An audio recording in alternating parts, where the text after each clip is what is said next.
Bismillahirrahmanirrahim. Alhamdulillahilladzi hadana lihadza wa ma kunna linahtadiya laula an hadanallah.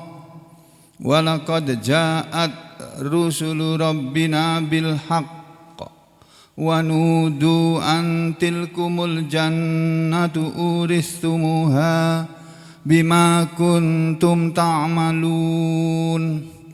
Ashhadu an la ilaha illallah wahdahu la syarika lah wa ashhadu anna Muhammadan abduhu wa rasuluh. Allahumma salli ala Muhammad wa ala ali Muhammad. Amma ba'du ayyuhan nas ittaqullaha mastata'tum wasma'u wa ati'u la'allakum turhamun. Segenap muslimin rahimakumullah. Hari ini kita sudah berada pada hari ke-21 dari Syam Ramadan yang sedang kita jalani. Jadi tadi malam adalah malam pertama 10 hari terakhir dari bulan Ramadan, dan mulailah kita mencari Lailatul Qadar. Yang tidak sempat ikut tarawih pada ba'da Isya seperti diri saya, silahkan salat tarawih di rumah di sepertiga malam terakhir, 11 rakaat saja. Kemudian banyak meminta kepada Allah, terutama ampunannya, rahmatnya, maafnya. Karena Rasulullah SAW mengajari kita, setiap selesai salat tarawih, khususnya di 10 hari terakhir, itu setelah salat witir, zikirnya adalah apa? Habis salam salat witir, kalau habis salat witir itu loh, Subhanal Malikil Quddus, Subhanal Malikil Quddus, Subhanal Malikil Quddus, Rabbul Malaikati Warruh, Allahumma innaka afuw tuhibbul afwa fa'fu anni. Itu diulang-ulang minimal 3 kali. Allahumma innaka afuwun, sebagian menambahi Allahumma innaka afuwun karim tuhibbul afwa fa'fu anni. Allahumma ya Allah, innaka afuwun, sesungguhnya engkau lah maha pemaaf, karim, maha mulia, maha baik. Tuhibbul afwa, engkau menyukai maaf, fa'fu anni, maka maafkanlah aku ya Allah. Ya. Fa'fu anni, terus itu aja kan? Allahumma innaka afuwun tuhibbul afwa fa'fu anni. Kita ini masih banyak salah. Udah puasa saja masih bikin salah. Ya. Makanya perlu memperbanyak minta maaf. Kalau sudah Allah maafkan, udah selesai. Bapak Ibu dan saudara sekalian, kemarin sudah disampaikan kumpulan ayat-ayat mulai dari ayat yang ke-207 sampai dengan 210. Yang ayat ini adalah ayat yang berbicara tentang orang-orang yang beriman atau orang-orang yang bertakwa. Allah memanggil mereka dengan panggilan setelah menyebutkan ciri-ciri orang bertakwa adalah waman wa minan nas, dan sebagian dari manusia, mayyashri nafsahu, ada yang menjual dirinya. Ya, ini kepada Allah maksudnya. Ibtigha'a, karena dia mau mencari mardhatillahi, keridhaan Allah. Jadi untuk mencari keridhaan Allah dia jual dirinya. Dirinya dijual kepada Allah gitu. Nanti Allah yang beli. Itu wallahu, dan Allah itu rauf, maha penyantun, maha penyayang sekali bil ibad, kepada hamba-hambanya. Lalu dia Allah memanggil orang-orang yang beriman, hamba-hamba Allah ini, ya ayyuhalladzina amanu, wahai orang-orang yang beriman, udkhulu fis silmi kaffatan, masuklah kalian semua ke dalam Islam secara keseluruhan. Ada dua tafsir. Tafsir pertama, kaffatan ini adalah hal dari udkhulu. Masuklah kalian semua, wahai orang-orang beriman, fisilmi, ke dalam Islam itu, masuknya itu secara bersama-sama seluruhnya. Jangan ada orang yang masuk ke dalam Islam, jangan ada. Semua masuk Islam. Orang-orang yang beriman disuruh masuk ke dalam Islam semuanya. Ya, orang-orang yang sudah mengaku beriman disuruh masuk ke dalam Islam semuanya. Terus tafsir yang kedua, udkhulu fis silmi kaffah, masuklah kalian semua ke dalam Islam ini secara keseluruhan, ya, secara keseluruhan di dalam hal masuknya ke dalam Islam. Jadi keadaannya masuk Islam itu jangan setengah-setengah, jangan separuh-separuh, jangan setengah hati, tapi sepenuh hati. Ya. Jangan beriman kepada sebagian ayat Al-Quran kemudian kafir kepada sebagian ayat yang lain. Jangan begitu. Itu orang Yahudi itu. Kalau kamu orang beriman, jangan begitu. Jadi ada dua arah pengertian, ya. Disuruh masuk semua orang beriman, disuruh masuk semuanya, jangan sampai ada yang kafir. Satu. Yang kedua, orang beriman disuruh masuk ke dalam Islam secara keseluruhan. Syariat Islam ini semuanya harus diterima. Tidak boleh diingkari satu pun, termasuk soal, waduh, takut aku mau ngomong, ya, termasuk soal jamaah dan imamah, bahwa orang Islam itu hidup harus berjamaah, tidak boleh hidup sendiri-sendiri, nafsi-nafsi. Saudara keluar dari masjid sini, aku sekarang nggak mau ngaji lagi, apa, ustadznya menyinggung aku terus, mau keluar aja aku, mau pergi aja aku. Enggak apa-apa, saudara pergi nanti 10 yang datang. Ya, saudara satu orang keluar dari sini akan datang nanti orang yang lebih baik daripada saudara. Itu janji Allah. Ya, jadi Nabi Muhammad SAW diajari untuk jangan pernah menyerah di dalam berdakwah. Bagaimanapun tantangan kesulitannya. Karena berdakwah itu pasti akan bertemu dengan tantangan. Jadi saudara, kita disuruh masuk ke dalam Islam ini secara keseluruhan. Tidak boleh kita mengingkari ayat poligami, tidak boleh kita mengingkari ayat yang menyuruh kita bersatu, tidak boleh. Orang beriman itu harus bersatu, tidak boleh berpecah belah, tidak boleh dipecah-pecah dengan organisasi, tidak boleh. Itu yang ngajarin seperti itu nanti masuk neraka jahanam itu. Ya, jadi kita disuruh bersatu dalam Islam, bukan dalam partai, bukan dalam organisasi, bukan. Tapi dalam Islam, ya ini dengan berjamaah. Ya bisanya berjamaah semajid ini, ya udah segini aja nggak apa-apa. Orang lain pada nggak mau berjamaah, ya udah mereka biarlah mereka hidup semaunya. Nanti akan ada urusan di akhirat dengan Allah. Ya, makanya semuanya Islam ini tidak bisa dijalani seorang diri, nggak bisa. Saudara mau memisahkan diri dari orang banyak, menjalani Islam nggak bisa. Orang banyak orang Islam lainnya kok harus mau bersatu, nggak boleh menyendiri, terus mengelompok tersendiri, nggak boleh. Itu bukan ajaran Islam, itu ajaran kamu itu. Islam nggak nyuruh begitu. Disuruh oleh Allah kita ini bersatu, wala tatafarraqu, itu, dan jangan berpecah belah. Ya. Wa'tasimu bihablillahi jami'a, kata Allah, dan berpegang teguhlah kalian semua dengan tali Allah. Tali Allah itu apa? Agama Islam ini, al-Islam ini. Tali Allah itu apa? Al-Quran ini tali Allah ini. Tali Allah yang dijulurkan dari langit ke bumi. Kita suruh berpegangan dengan Al-Quran, dengan tali Allah itu. Jami'an, berpegangannya bareng-bareng, gak sendiri-sendiri, karena tali Allah itu cuma satu. Islam itu cuma satu. Islam Nusantara itu bukan Islam. Itu Islam ciptaan orang. Kalau Islamnya Allah itu cuma satu, Al-Islam namanya. Jadi saudara harus tahu kayak begini jangan sampai mau dikibulin oleh orang-orang di luar sana.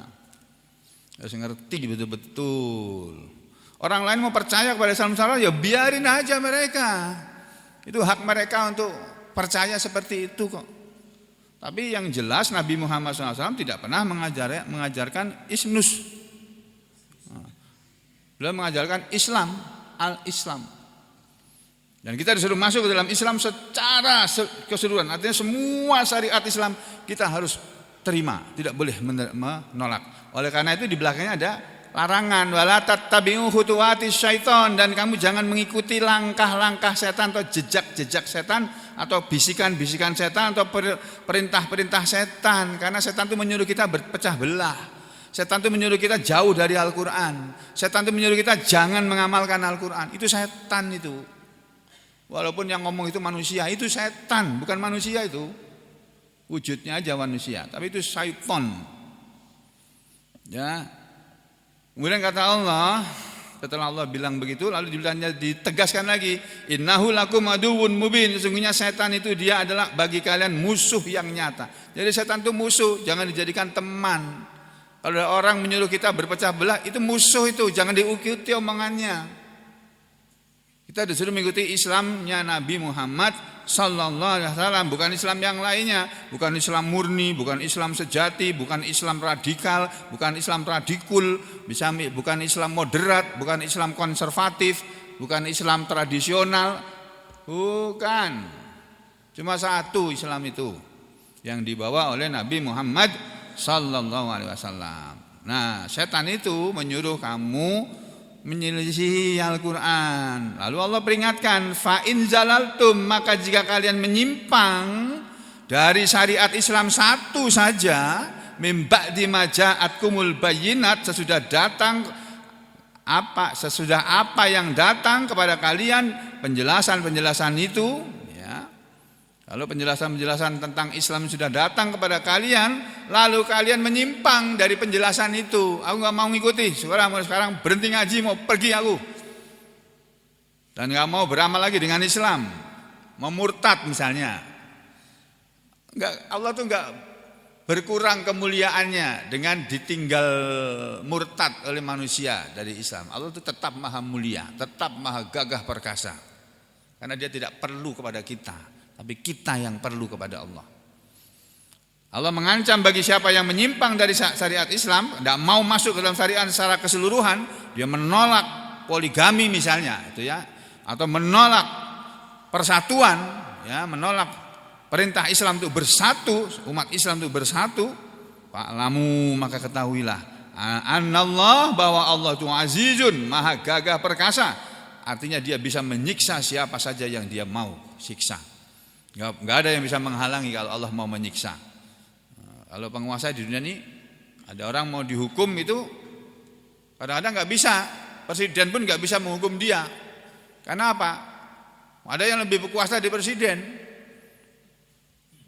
Enggak bisa. Nah, kalau Allah tuh kekuasaannya tanpa batas, maha gagah perkasa.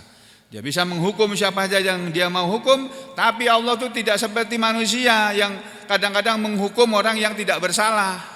Yang bersalah malah dibebaskan. Membunuh orang itu loh Pak, dibebaskan. Ajaib. Membunuh 6 orang itu lah, terang-terangan, terbukti, itu bebas. Coba. Ya.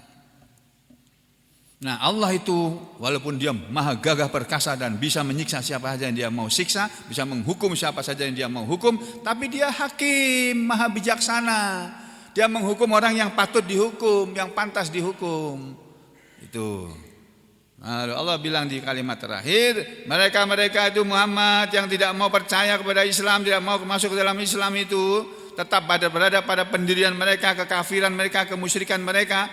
Mereka itu hal yang duruna, tidaklah mereka menunggu illa kecuali ayatiyahumullah, sampai Allah nanti akan mendatangkan kepada mereka, yaitu siksaannya yang berada fi dulalin, siksaan Allah dalam naungan minal ghamam, dari awan, wal malaikatu, dan Allah akan turunkan para malaikat.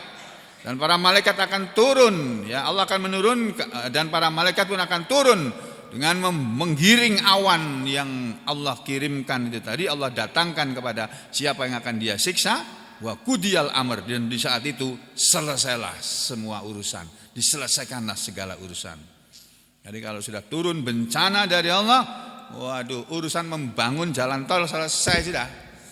Habis, runtuh semuanya jalan tol yang dibangun dengan uang triliunan, ya, sampai utangnya menjadi 7 triliun, 7.000 triliun. Masya Allah.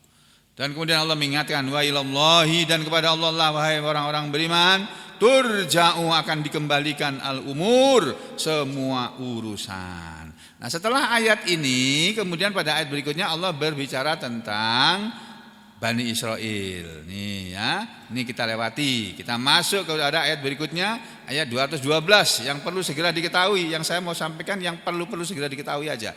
Jadi kita lompat-lompat. Sekarang kita pelajari ayat 212.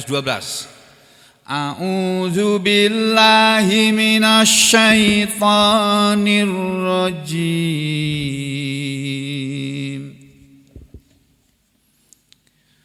Zuyyina lilladzina kafarul hayatud dunya wa yaskharuna minal ladzina amanu walladzina taqaw fawqahum yawmal qiyamah. Wallahu yarzuqu man yasha'u bighairi hisab. Satu ayat ini luar biasa, ayat ini, tapi jarang dibahas di ceramah-ceramah di televisi-televisi itu. Ya. Zuyyina, telah dihias-hiaskan, telah diperindah, dihias-hiaskan, dipandang indah, telah dijadikan dipandang indah, telah dijadikan sebagai sesuatu yang indah. Zuyyina, dihias-hiaskan. Kalau kita melihat perhiasan kan senang. Oh, bagus ya rumah itu, ya hiasannya bagus, ini dekorasinya bagus, ya senang. Perhiasanmu itu bagus, kau beli berapa itu? Ini cuma 40 juta aja kok. Cuma 40 juta, gundulmu 40 juta kok cuma. Saya mengumpulkan 40 juta itu susah setengah mati, kamu bilang cuma 40 juta. Ya karena dia duitnya banyak. Ya. Zuyyina, telah dihias-hiaskan, lilladzina, kepada orang-orang yang kafaru, mereka kafir. Jadi kepada orang-orang yang kafir itu, Bapak, Ibu dan saudara sekalian, sudah dihias-hiaskan oleh Allah, dipandang indah oleh orang-orang kafir. Karena Allah yang membuat orang-orang kafir memandang indah apa yang dihiaskan atau dipandang indah oleh orang-orang kafir. Al-hayatud dunya, kehidupan dunia. Jadi orang kafir itu menganggap kehidupan dunia ini indah. Indah itu yang disukai orang. Kadang-kadang orang perempuan namanya indah, cantik orangnya, diburu itu oleh laki-laki yang kepingin menikahinya. Misalnya. Atau perhiasan, orang itu memburu perhiasan menjelang lebaran, ya saudara lihat di toko-toko emas tuh. Banyak orang kumpul. Saya kadang-kadang perhatikan, ini pada beli emas apa pada jual emas ini? Ada dua kemungkinan itu. Ya. Kalau tidak karena jual emas untuk membeli pakaian baru karena udah nggak ada duit, BLT juga nggak punya, nggak dapat, ya kan? Harga-harga semua pada naik, uang penghasilan sudah habis dibelanjakan untuk buka puasa aja sudah pas-pasan, ya. Akhirnya mereka jual perhiasan yang mereka simpan-simpan. Perhiasan diburu orang. Demikian juga dunia ini diburu. Tapi yang memburu itu orang kafir, Pak, Bu. Jadi kalau kita masih memburu dunia itu artinya kita ini masih kafir, belum beriman. Kalau kita hidup masih memburu jabatan dunia, Jabatan itu urusan dunia, urusan kehidupan dunia. Saudara nggak usah jadi pejabat itu enggak masalah. Itu loh ada orang namanya Pak Yon dulu. Itu bukan pejabat itu. Sama istrinya mana tuh? Tuh. Bukan pejabat itu. Dari usaha nol sampai sekarang punya apa-apa ya Pak ya. Dulu nggak punya apa-apa kan Pak. Datang Kalimantan nggak punya apa-apa. Bini aja nggak punya kan Pak. Nggak punya. Sama itu istrinya. Suami aja nggak punya. Sekarang punya apa-apa. Punya suami, punya anak, punya macam-macam sudah. Itu Allah yang kasih itu. Demikian juga saya, demikian juga Bapak Ibu dan saudara-saudara. Sama, kita dulu nggak punya apa-apa. Lahir ke dunia ini telanjang bulat, betul-betul telanjang bulat, tanpa sehelai benang pun melekat di badan kita. Bulat. Dan nanti kita mati juga telanjang bulat, Pak. Dimandikan oleh Pak Mustar ini. Kemudian dikafani, dibungkus dengan bukan baju, bukan dengan jas lagi, bukan dengan gamis lagi, tapi dengan kain kafan 3 lembar saja. Terus ditaruh dalam tanah, dikubur, diinjek-injek kuburannya, tinggal pulang. Yang katanya aku secinta padamu sehidup semati, apa omong kosong itu. Ya, jadi saudara, Allah bilang bahwa kehidupan dunia dijadikan indah oleh Allah kepada orang-orang kafir. Orang kafir yang melihat dunia ini indah, makanya mereka berebut minyak goreng itu loh Pak.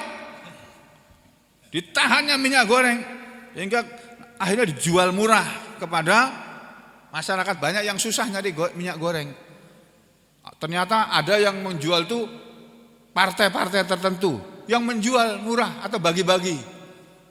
Jadi jangan salahkan kalau ada pengamat, ada politikus atau pengamat yang mengatakan, oh ternyata minyak goreng langka ini yang menyimpan ini para partai ternyata. Sampai ada yang bilang gitu di sosmed itu ya yang saya baca. Bukan itu hanya itu, ada sebagian pedagang yang ternyata menimbun itu minyak goreng itu dijual dengan harga tinggi ketika orang butuh. Orang perlu dijual harga tinggi. Itu mereka itu berbuat begitu kenapa? Karena mencari kehidupan dunia itu. Kalau mereka yakin kepada akhirat nggak mau berbuat begitu. Karena Rasulullah SAW mengajari tidak boleh ada monopoli dalam perdagangan. Syariat Islam mengajarkan seperti itu. Tidak boleh ada monopoli. Dibagi rata. Proyek tidak boleh dimonopoli oleh satu perusahaan, satu CV tertentu tidak boleh. Harus dibagi rata. CV proyek-proyek yang pengusaha-pengusaha lain tidak boleh dimonopoli. Itu Islam mengajari seperti itu. Nah itu sifat orang kafir itu kata Allah, mereka itu suka kepada kehidupan dunia. Wa yaskharuna minalladzina amanu wa yaskharuna, dan mereka merendahkan atau mengejek atau mengolok-olok minalladzina amanu, kepada orang-orang yang beriman. Orang-orang yang beriman oleh mereka dihina karena mereka tidak kaya. Orang beriman kan hidup tidak mencari dunia, mencari rezeki, mencari nafkah sedapatnya, sebisanya mereka dapat sesuai dengan jatah yang Allah telah berikan atau jatahkan kepada mereka.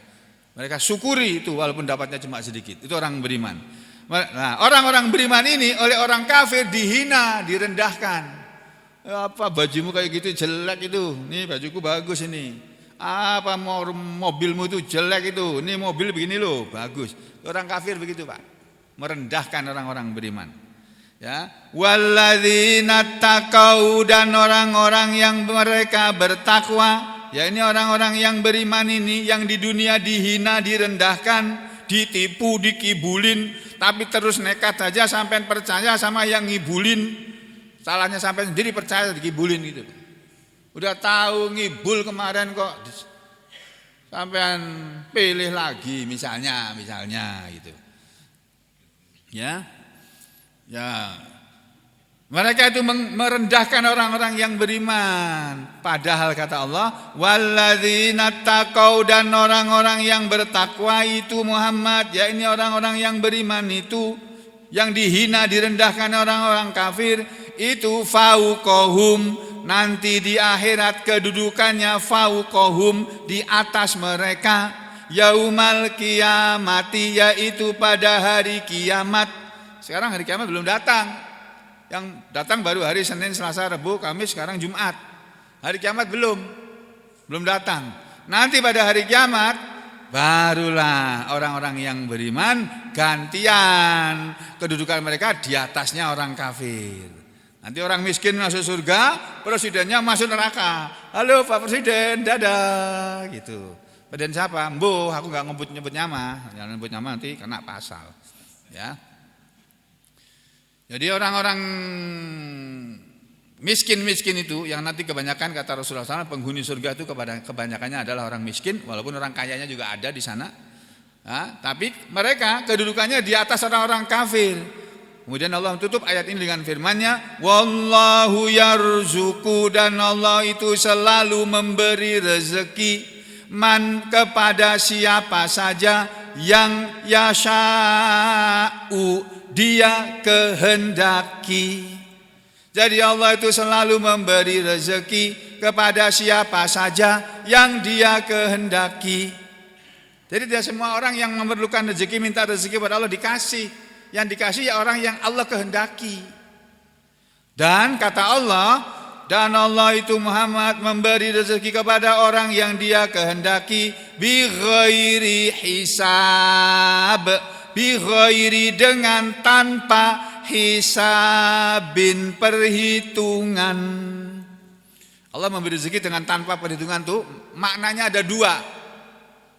Makna yang kedua saya baru dapat tadi ini. Baca kitab tafsir. Kok ada kitab tafsir begini nih, belum pernah aku baca ini. Dalam kitab tafsir Al-Munir yang disusun oleh Profesor Wahbah Zuhaili, ulama Syria, kalau nggak salah Syria ya, Syria. Dia asalnya dari Syria. Bahwa Allah itu memberi rezeki dengan tanpa hitungan, itu maksudnya ada dua. Allah memberi rezeki kepada orang yang dia kehendaki tanpa hitungan, maksudnya ada manusia yang oleh Allah dikehendaki dapat rezeki dalam hidupnya ini banyak sekali sudah duitnya tanpa hitungan. Mungkin kalau orang Jakarta bilang uangnya sudah nggak ada serinya lagi sudah. Kalau orang Jakarta suka bilang gitu sama saya, itu orang itu Pak Dokter uangnya banyak sekali sudah nggak ada serinya sudah, itu saking banyaknya itu. Ya, jadi ada manusia yang diberi rezeki dengan tanpa hitungan. Ibarat seperti air hujan dicurahkan dari langit ke bumi. Rezekinya itu datang dari mana-mana.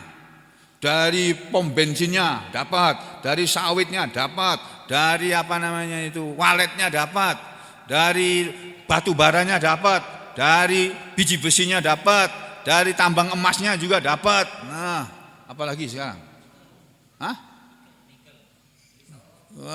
Pokoknya dari mana saja datang rezekinya tanpa hitungan.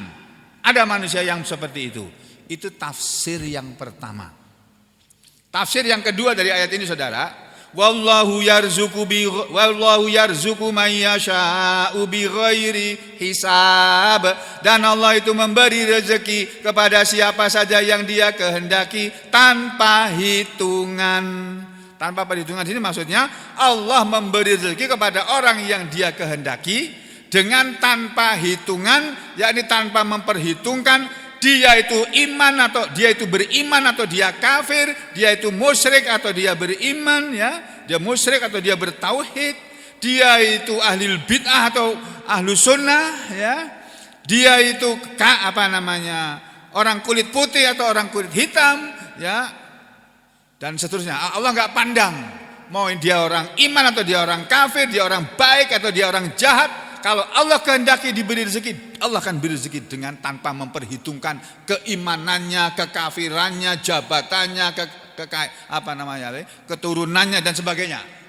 Gitu loh Pak. Kan kita sering lihat dalam kehidupan masyarakat ini, ada orang kaya raya Pak, ditelusuri ke atasnya ini semuanya nih nenek moyangnya orang miskin-miskin semua. Di bawahnya dia kaya raya. Tapi ada juga orang yang kaya raya, di atasnya dia semuanya itu orang kaya-kaya semua, keturunan orang kaya dia. Nah, ada yang begitu. Nah, jadi yang dimaksud dengan Allah memberi rezeki kepada siapa yang saja dia kehendaki dengan tanpa hitungan itu seperti itu maksudnya. Ini tafsir yang bisa kita dapatkan dalam kitab-kitab tafsir. Nah, sekarang saya mau baca tafsir Kementerian Agama RI, karena kita hormati para ulama yang menyusun kitab tafsir ayat 212 ini. Saya bacakan ini ya. Jangan mengantuk loh. Ada yang mengantuk enggak ya? Saya lihat satu-satu nih mengantuk ini.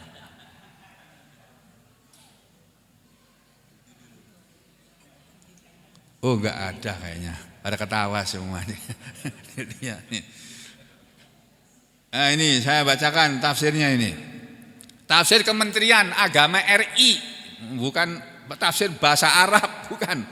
Tapi mereka para ulama ini mengambil juga dari kitab-kitab tafsir yang ada. Saudara perhatikan di sini ya. Ayat 212 ini penjelasannya kata tafsir Kemenak ini, Kemenak RI ini. Menurut Abdullah bin Abbas itu Ibnu Abbas, ayat ini diturunkan sehubungan dengan Abu Jahal. Ini ayat ini berbicara tentang Abu Jahal dan teman-temannya yang diberi kekayaan oleh Allah, yang suka menghina orang-orang miskin. Sedangkan menurut Muqatil, ahli tafsir yang lain, ayat ini diturunkan sehubungan dengan orang-orang munafik seperti Abdullah bin Ubay dan pengikut-pengikutnya. Orang-orang munafik itu kaya-kaya, Pak. Kalau saya sampai kepengen kaya, jadi orang munafik atau jadi orang kafir, udah pasti kaya itu sudah. Kalau orang baik-baik, yang kaya sedikit. Ada yang kaya tapi sedikit. Ya, tapi kalau saudara kepengen kaya, jadi orang munafik aja. Kaya sudah, kayak Abdullah bin Ubay bin Salul, sukanya tipu sana, tipu sini, dapat duit banyak, tapi hasil menipu. Ya.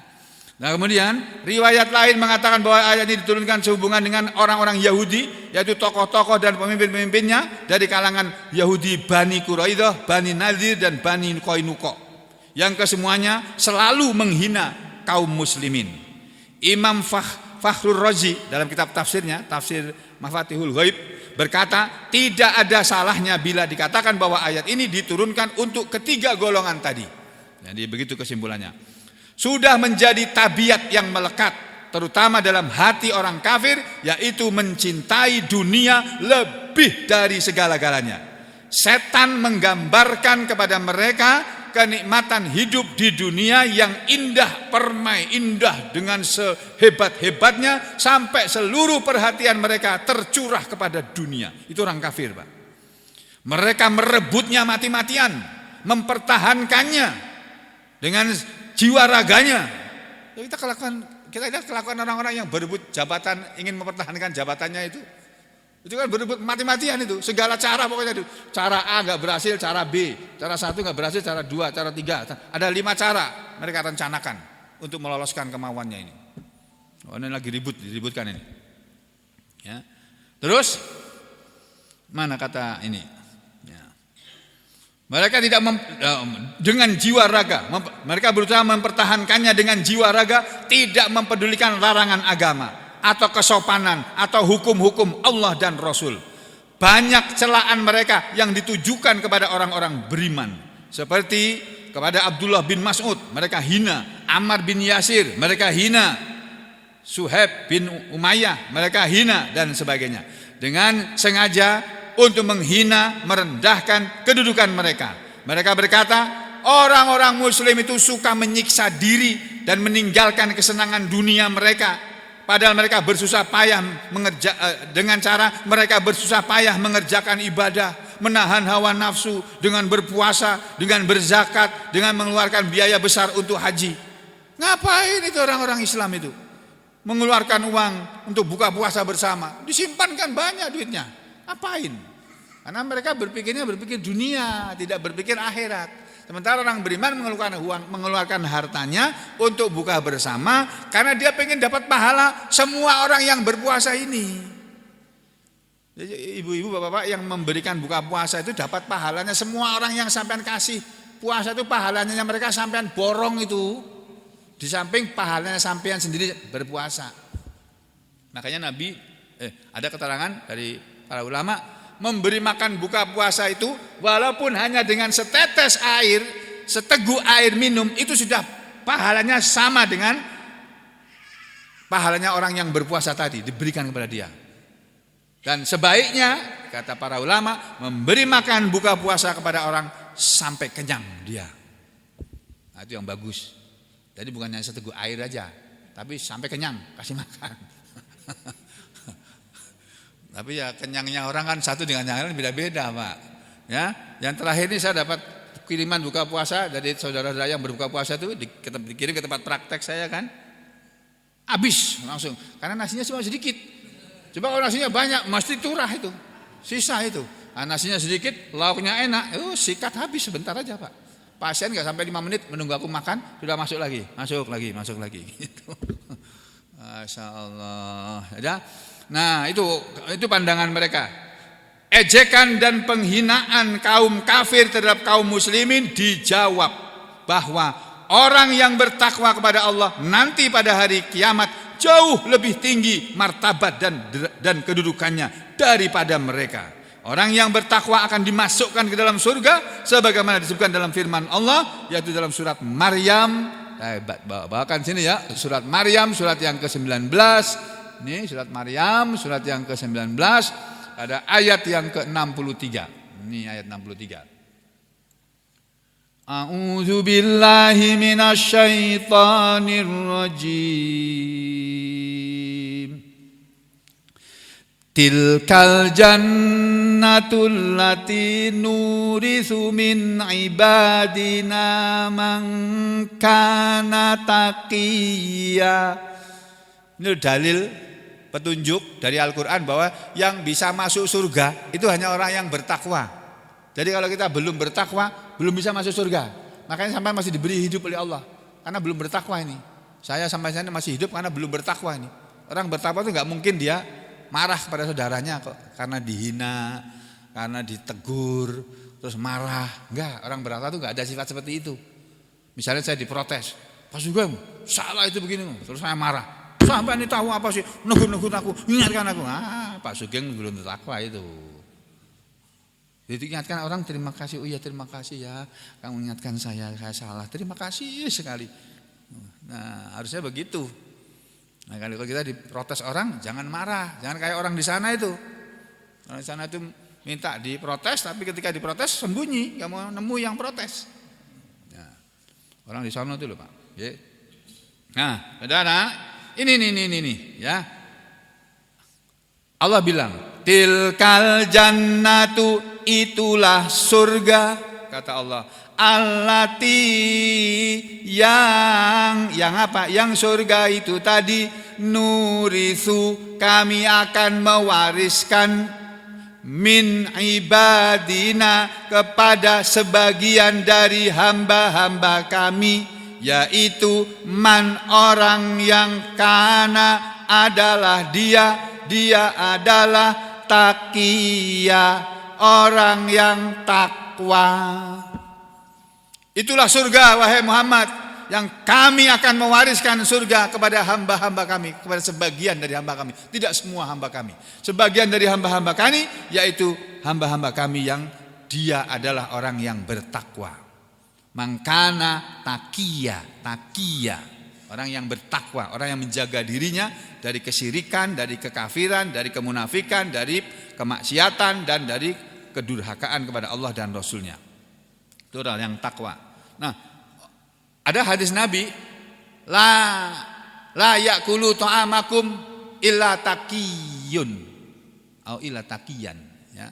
Jangan sampai makan makanan kamu kecuali orang yang takwa. Nah, kita ngasih makan buka puasa itu kenapa pahalanya besar? Karena yang sedang berpuasa itu dia sedang bertakwa itu. Orang yang berpuasa itu kepingin jadi orang yang bertakwa. Makanya dia berpuasa menahan haus, lapar, betul-betul dia. Jadi kita kasih makan orang yang bertakwa. Jangan makan makanan kamu kecuali orang yang bertakwa. Itu kata Nabi, kalau bisa. Selagi masih ada orang yang lain yang bertakwa yang bisa makan makanan kamu kasih dia. Itu ya, itu Allah senang yang seperti itu. Nah, di sini Allah terangkan, itulah surga yang kami akan mewariskannya kepada hamba kami yang bertakwa. Kenapa dibilang surga kok kami wariskan? Karena Nabi menjelaskan setiap orang ini Pak, semua manusia ini, setiap orangnya itu punya kapling di surga. Tapi selain itu juga mereka punya kapling di neraka. Ada tempat yang sudah disediakan untuk mereka. Satu kapling di surga, satu kapling di neraka untuk setiap orang. Lah kata Nabi, nah silahkan kamu mau pilih kapling yang di mana? Mau pilih kapling yang di surga atau yang di neraka? Kalau kamu pilih kapling yang di neraka, kaplingmu yang ada di surga akan Allah wariskan kepada penghuni surga yang lainnya. Sebaliknya kalau kamu memilih kapling yang ada di surga sana, kapling kamu yang ada di neraka akan dikasihkan kepada orang lain yang milih neraka. Itu maksudnya. Di surga nanti diwariskan. Dalam ayat lain dikatakan, tilkal jannatu uristumuha bima kuntum ta'malun. Itulah surga yang kami mewariskan dia ya kepada kalian dengan sebab apa yang kalian amalkan. Kalian beramal dulu. Lillahi ta'ala beramalnya, bukan lil sugeng. Bukan lil sugeng ini, bukan. Beramalnya tuh lillah. Kalau beramal lillah, saudara nggak akan sakit hati, dipaido kalau bahasa Solonya itu dipaido, kalau bahasa sini di apa ya Pak ya? Dipanderi gitu ya. Dipanderin orang, dijelek-jelekan orang, saudara nggak marah. Karena aku beramal bukan karena dia kok. Aku beramal karena Allah kok. Dia mau marah kah, dia mau senang kah, bukan urusanku. Yang penting aku beramal, Allah lihat, Allah senang, cukup sudah. Orang benci sama aku, biar aja. Dibenci orang aja kok. Jangankan saya, jangankan kita. Nabi Muhammad itu loh Pak, itu manusia terbaik. Itu pembencinya itu banyak Pak. Di zaman Nabi masih hidup dulu banyak, apalagi zaman sekarang Pak. Zaman sakniki ini loh. Zaman sak ini loh. Sakniki. Zaman sekarang yang memikirkan duit saja itu. Banyak yang menghina Nabi Muhammad SAW dan tidak ditangkap. Bebas. Tapi jangan coba-coba membina satu orang itu. Langsung ditangkap sampean. Satu orang siapa? Fir'aun. Ya, sama menghina Fir'aun, dipenjara sama Fir'aun sampean. Ya, sudah ya. Itu kata tafsir Kementerian Agama ini. Ini dalam tafsir Ibnu Katsir ada nih seperti ini. Jadi dia benar-benar beliau ini mengambil dari sana. Ya, berikutnya, orang kafir membanggakan kesenangan dunia yang dimilikinya, kekayaan bertumpuk-tumpuk yang diperolehnya, dan mereka menghina orang yang beriman yang umumnya miskin, tidak banyak yang kaya dibandingkan mereka. Untuk menjawab penghinaan ini, Allah menutup ayat ini dengan satu penegasan bahwa persangkaan mereka itu tidak benar. Allah memberi rezeki di dunia ini kepada siapa saja yang dikehendakinya, baik dia itu orang kafir maupun orang mukmin, orang beriman. Hanya saja bedanya, kalau dia orang kafir, rezekinya itu disebut sebagai istidraj, ya, yaitu rezeki yang diberikan oleh Allah kepada orang kafir itu akan menjerumuskan mereka dengan pelan-pelan berangsur-angsur ke dalam siksa neraka yang pedih yang akan ditemuinya. Siksa dan azab yang diterimanya di hari kemudian, di hari kiamat nanti adalah karena mereka tidak mau sadar dan tidak mau kembali ke jalan Allah sekalipun dalam keadaan senang dan serba cukup. Sedang bagi orang mukmin, bagi orang yang beriman, rezekinya itu adalah merupakan fitnah, ujian, cobaan. Jadi kita diberi rezeki itu diberi ujian Pak. Selain dengan kata lain, rezeki itu juga merupakan nikmat. Tapi kalau itu diberikan kepada orang yang beriman, itu adalah nikmat Allah. Rezeki dari Allah kepada orang beriman adalah nikmat dari Allah, dan sekaligus itu fitnah, cobaan, ujian.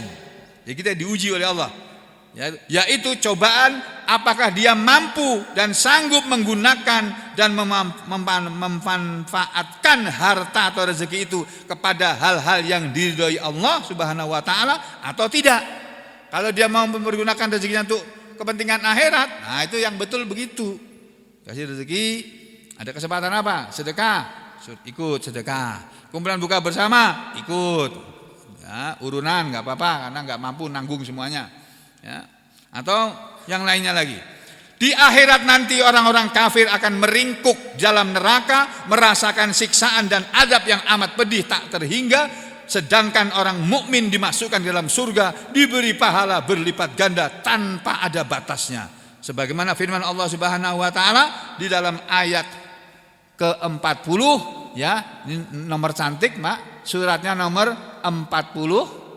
Ayatnya juga ayat nomor 40. Ini ya. Kita lihat sama-sama. Surat Ghafir surat 40 ayat 40. Apa kata Allah? Man amila sayyi'atan fala yujza illa mislaha wa man amila salihan min dzakarin aw unsa wa huwa mu'min fa ulaika yadkhulunal jannah yurzaquna fiha bighairi hisab. Nah, ini ayat untuk orang-orang miskin yang beriman atau orang beriman pada umumnya, yang kaya maupun yang miskin. Allah bilang, man amila, barang siapa dia beramal sayyi'atan, amalan yang jelek, yang berdosa, fala yujza, maka tidak akan dibalas illa kecuali mislaha, dengan balasan yang semisalnya. Jadi kalau orang berbuat jelek, balasannya juga jelek. Makanya kita jangan berbuat jelek. Nanti Allah akan berikan kejelekan kepada kita. Berbuatlah selalu yang baik, supaya kebaikan nanti yang Allah akan berikan kepada kita. Itu. Jangan berbuat jelek sedikit pun. Kalau terlanjur istighfar, astagfirullah, aku kemarin ngomongin Pak Sugeng aku kemarin ngomongin Bu Sum aku kemarin ngomongin Pak Yono itu, aku kemarin ngomongin Pak siapa, jauh sebut. Astagfirullahaladzim, telah dosa aku, astagfirullah. Mulut ini kok yang suruh ngomong yang baik kok susah benar sih, ya. Astagfirullahaladzim. Siapa yang berbuat kejelekan maka tidak akan dibalas kecuali yang semisalnya. Sebaliknya, waman amila sholiha, dan siapa yang berbuat yang soleh, yang baik, min dzakarin, baik dari laki-laki, au unsa, ataupun dari kalangan perempuan, wa huwa mu'minun, padahal dia orang yang beriman, fa ulaika, maka itulah mereka yang beramal soleh, baik laki-laki maupun perempuan, tapi dia beriman, maka itulah mereka yang yadkhulunal jannata, mereka akan masuk surga. Di surga sana, yurzaquna fiha, mereka akan diberi rezeki di dalam surga sana, diberi pemberian di dalam surga sana, bighairi hisab, juga dengan tanpa perhitungan. Kalau orang kafir diberi rezeki di dunia ini dengan tanpa hitungan, kalau orang beriman diberi balasan rezeki di surga sana, Pak, tanpa batas. Gak ada batasnya tuh. Nah, makanya silahkan kita mau milih yang mana. Mau milih beriman, pilihlah jadi orang beriman. Mau pilih kafir, pilih saja kafir. Nanti sampean sendiri juga yang merasakan akibatnya, bukan orang lain. Kita sendiri yang akan merasakannya kalau kita salah milih. Ya, ini ayat yang dimakan oleh Kementerian Agama. Nah, terus udah sampai ini selesai tafsirnya. Lalu kita lihat ayat berikutnya. Ayat berikutnya dari surah Al-Baqarah tadi, ya. Nah, kita lari lagi ke surah Al-Baqarah. Kalau tadi ayat 212 ya. Sekarang kita lihat ayat 213, apa bunyinya? Nah, ini kita lewati aja. Ayat 214. Nah, ini dia. Ini pukulan untuk kita, sindiran untuk kita. Ini ayat untuk orang beriman ini.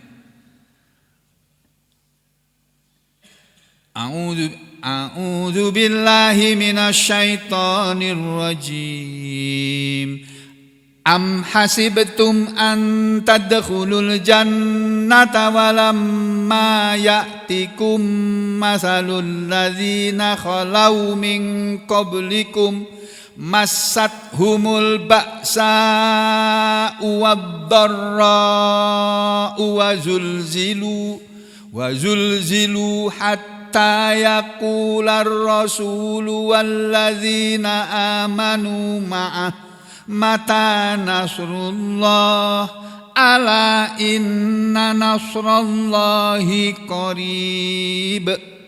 Am hasibtum, apakah kalian menyangka apakah kalian hei orang-orang beriman mengira menyangka antadakhulul jannah bahwa kalian akan masuk surga walamma padahal belumlah ya'tikum belum pernah datang kepada kalian belum pernah menimpa kepada kalian masalul ladzina khalau min qablikum perumpamaan orang-orang yang telah lalu dari orang-orang sebelum kalian. Hei orang beriman, apa kamu kira kalau kamu sudah puasa, kalau kamu sudah sholat di masjid, sudah mau sedekah, sudah mau puasa, sudah mau kasih yang makan buka puasa, apa kamu kira dengan itu kamu akan masuk surga? Oh, jangan mengira begitu dulu, belum. Kenapa? Belum pernah menimpa kamu apa yang pernah menimpa orang-orang sebelum kamu dulu. Kamu belum pernah diuji oleh Allah. Apa ujian yang pernah menimpa orang-orang sebelum kita? Masadhumul ba'sa, telah menimpa mengenai mereka penderitaan. Al-ba'sa itu artinya apa? Pak Qayyim? Malapetaka. Telah menimpa mereka malapetaka, wadh-dharra'u dan penderitaan, wazulzilu dan mereka digoyang, digoncang, diancam, diintimidasi karena mereka beriman. Ya, hatta yakula sampai berkatalah ar-rasulu rasul itu yakni Nabi Muhammad sallallahu alaihi wasallam walladzina amanu ma'ahu dan orang-orang yang mereka beriman bersamanya. Orang-orang yang beriman bersama Rasul itu sampai berkata, mata nasrullah, kapankah datang pertolongan Allah. Kita ini sudah jadi orang baik. Kita sholat, kita sudah ngaji, kita sudah baca Quran, kita sudah puasa, kita sudah sedekah. Kenapa sih kok masih susah terus hidupnya? Kenapa kita malah menderita? Dulu tuh orang-orang zaman dulu tuh begitu Pak. Mereka menderita setelah masuk Islam. Mungkin ada di antara saudara pernah mengalami waktu belum ngaji rezekinya lancar. Begitu ngaji rezekinya turun seret. Mungkin ada. Ya, itu salah satu ujian dari Allah.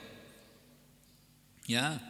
Itu ujian dari Allah untuk melihat kamu itu beriman betul-betul enggak kamu itu. Kalau kamu beriman kamu sabar.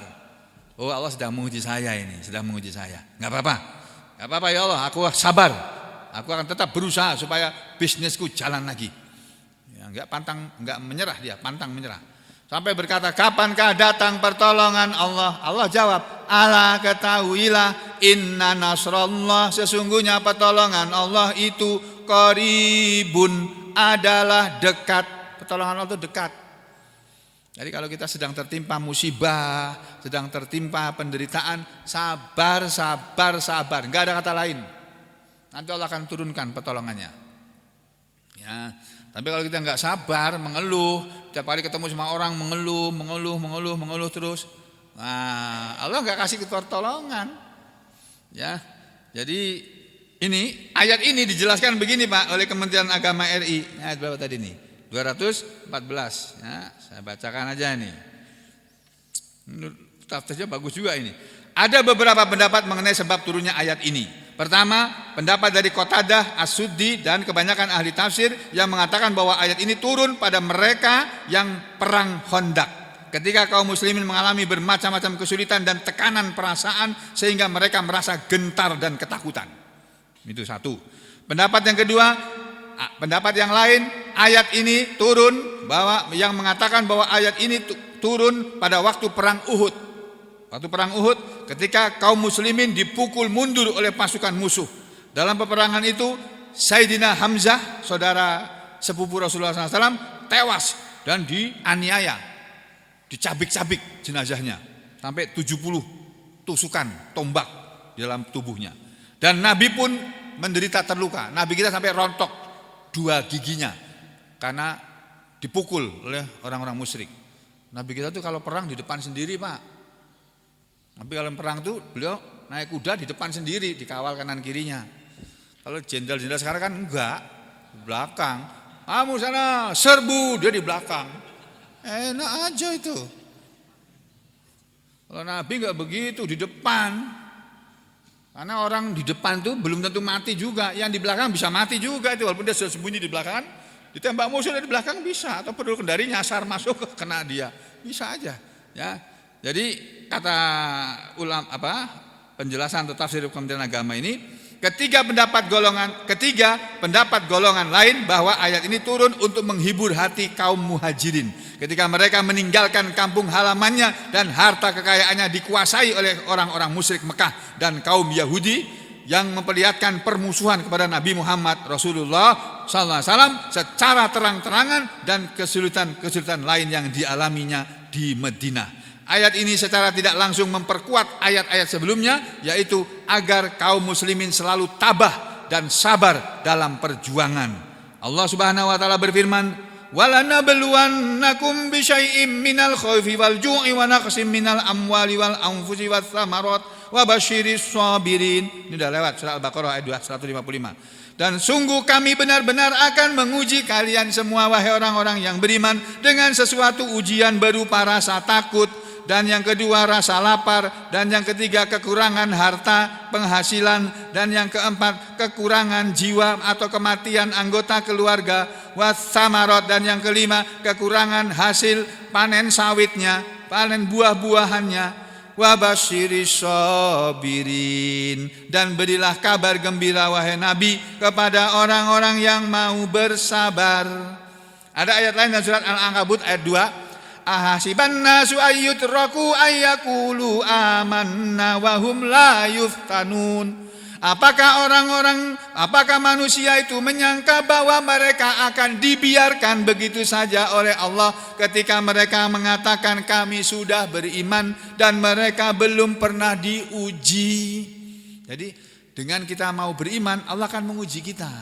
Makanya kita siap-siap saja akan diuji oleh Allah dengan berbagai macam ujian. Sampai sekian dulu Bapak Ibu sekalian.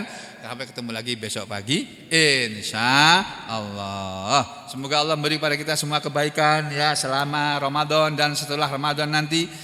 Semoga kita diberi istiqomah, tetap sabar menuntut ilmu, sabar menjalani agama Islam ini sampai akhir hayat kita semuanya. Dan semoga kita dan seluruh keluarga kita diberi kesehatan oleh Allah, diberi petunjuk oleh Allah, diberi kemudahan dalam kehidupan dunia maupun akhiratnya, diberi kemudahan dalam segala urusan mereka, urusan jodoh-jodoh mereka, urusan kuliah mereka, sekolah mereka, kuliah mereka, pekerjaan mereka, dan rumah tangga mereka. Dan semoga kita semua dijaga oleh Allah, tetap dalam jalan Allah istiqomah, dan kita wafat dalam keadaan husnul khatimah, dan Allah mengumpulkan kita bersama di dalam jannatul firdaus. Amin ya rabbal alamin. Wa aqulu qauli hadza astaghfirullah li wa lakum. Allahumma taqabbal minna innaka antas samiul alim wa tub alaina innaka antat tawwabur rahim. Wa sallallahu ala Muhammadin wa ala ali Muhammad walhamdulillahi rabbil alamin.